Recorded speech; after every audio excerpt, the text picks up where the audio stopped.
Hi, Randee from Quad Education here, helping students get into their dream college. Today's question comes to us from an SAT exam, but you could find a similar question on the ACT exam as well. And this question reads, according to the system of equations above, what is the value of x? Well, there's two possible techniques for this problem. The first approach would be to use what's called elimination, meaning eliminate one of the variables so that you can solve for the other variable. And to do that, we would need to do some sort of a manipulation.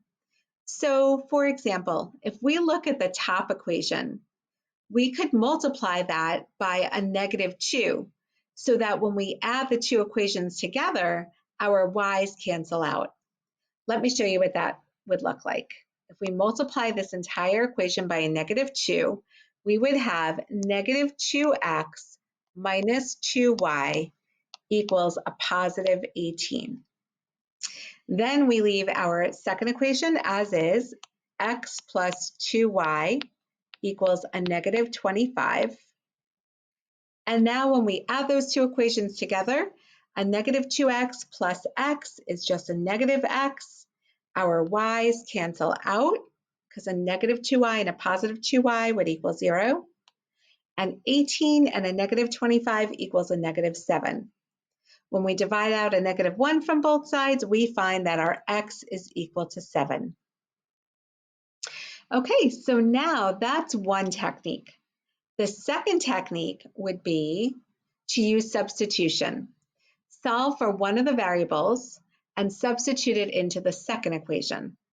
So, for example, because we want to keep our x, we could substitute for the y.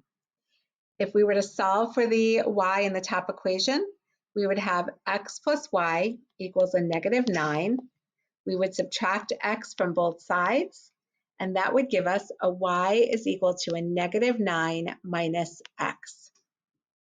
So let's substitute that in now. X plus 2 times a -x.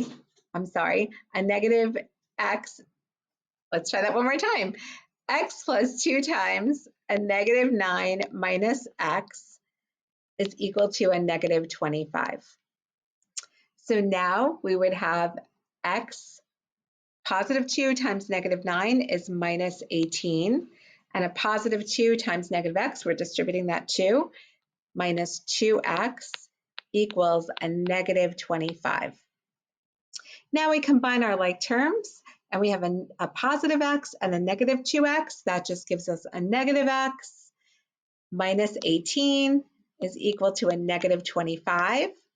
We add 18 to both sides, and we get a -x equals a -7.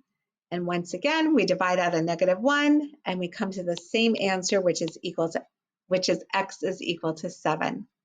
So either approach, whether you choose to use elimination by multiplying one equation by a number that would cancel out a variable, or substitution, solving for one of the variables and plugging into the second equation, either approach would get you to the same answer. It's whichever you're more comfortable with.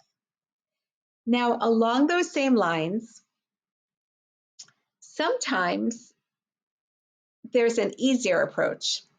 And it's very helpful, I mentioned before in a previous video, to know where you are on your questions. On number 6 on the SAT, whether you're in section 3, which is a non-calculator, or section 4, which is the calculator, or even a number 6 on the ACT, number 6 out of a potential 60 questions. Number 6, there's got to be an easier way to approach this. So if you were to try elimination in this situation, you would have to multiply both equations by something to cancel out a variable.